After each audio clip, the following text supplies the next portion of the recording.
So, phase 1 of the Marvel Universe is complete. Honestly, I didn't think I'd get this far. But phase 2 is a hell of a lot more exciting than phase 1, and it only really has one bad movie, and it also has my favourite movie. But we'll get to that. For now, it's time for the last Iron Man movie, Iron Man 3. Just like many films from phase 1, I wasn't particularly thrilled to revisit this movie. I think I'd only seen it 2 or 3 times before this, and I just remember it not being very good.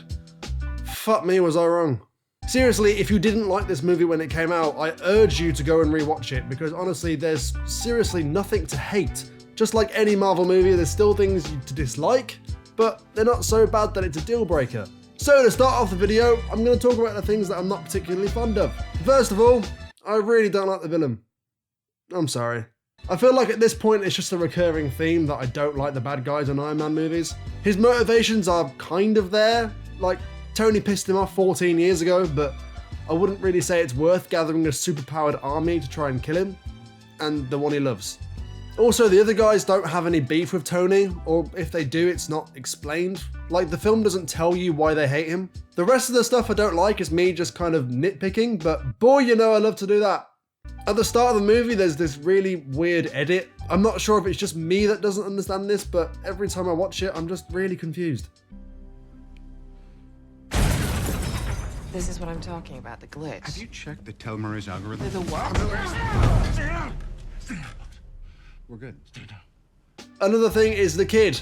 Now, Ty Simpkins actually is a good actor. I haven't seen what he's doing now in terms of acting, but he was 11 years old when this film was made, and I think he's doing a pretty good job. But the writing in this scene is beyond stupid. I should probably reword that. It's not the kid I dislike, it's how the writers wrote the scene. Harley finds Tony in his garage and says this.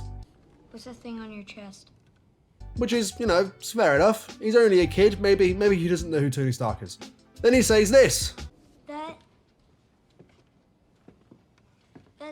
Is that Iron Man? Okay, so you know who Iron Man is, but not Tony Stark. Alright, well, like I said, he's a kid, I'll let him off. And then he says this. Technically, you're dead. So you do know Tony Stark? What's your name? Harley. And you're... The mechanic. Do you know Tony Stark or not? And finally, the last thing that kind of irritates me is that in this scene, Pepper clearly doesn't know how to use the Iron Man suit. But then at the end of the movie, she's like a kung fu fucking master and can beat Killian straight away when Tony and 50 suits couldn't. I don't know, the last one might be a bit personal for me, but like I said, there's nothing else really that gets to me. The rest of the movie is really strong. First of all, I love that Jensen is in this movie. He doesn't have anything important to do, he doesn't have anything important to say, he's just there to make the audience smile, and I think that's really nice. Moments like this scene are really cute. It reminds you of the first movie when he still didn't know how to work the suit. In Iron Man 2, Tony was too comfortable and he already knew everything and it didn't really offer anything new.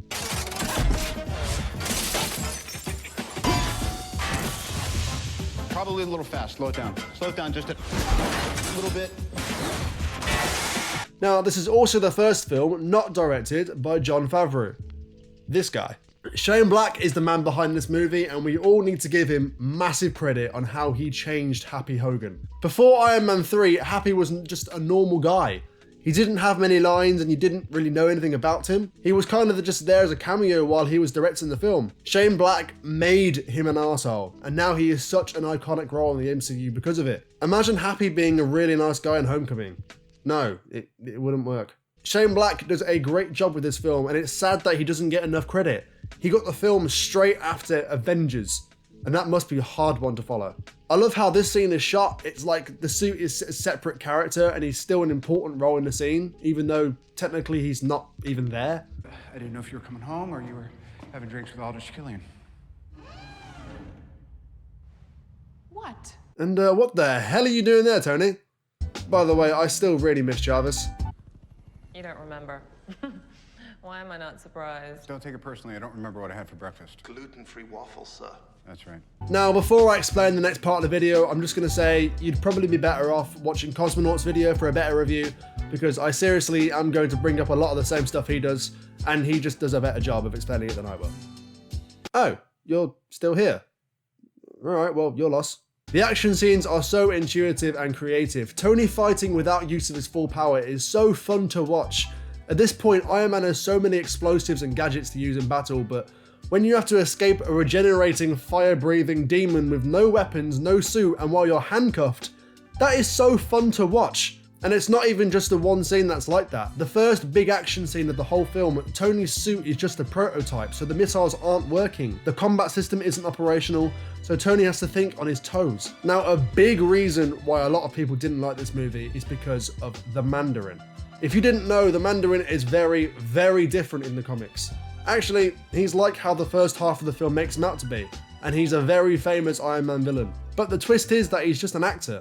He's actually a British junkie who's completely harmless. Oh no, you ruined the character! Boo fucking who, it's a movie. Ben Kingsley is doing a fantastic job. He's hilarious and he's playing the role really well. Oh, honestly, I wasn't on location for half of this stuff. When I was, it was Movie Magic Club. The final fight is actually incredible. Tony brings in every single suit he's ever made, and they fight together. It's amazing. Watching Tony jump from one suit to the other is just so fun to watch. So yeah, that's it. No more Iron Man movies. Like I said, if you haven't seen this film in a couple years, I implore you to go watch it again. I think you might be pleasantly surprised. 7.1 out of 10. And I'm giving my character of the movie award to Jarvis.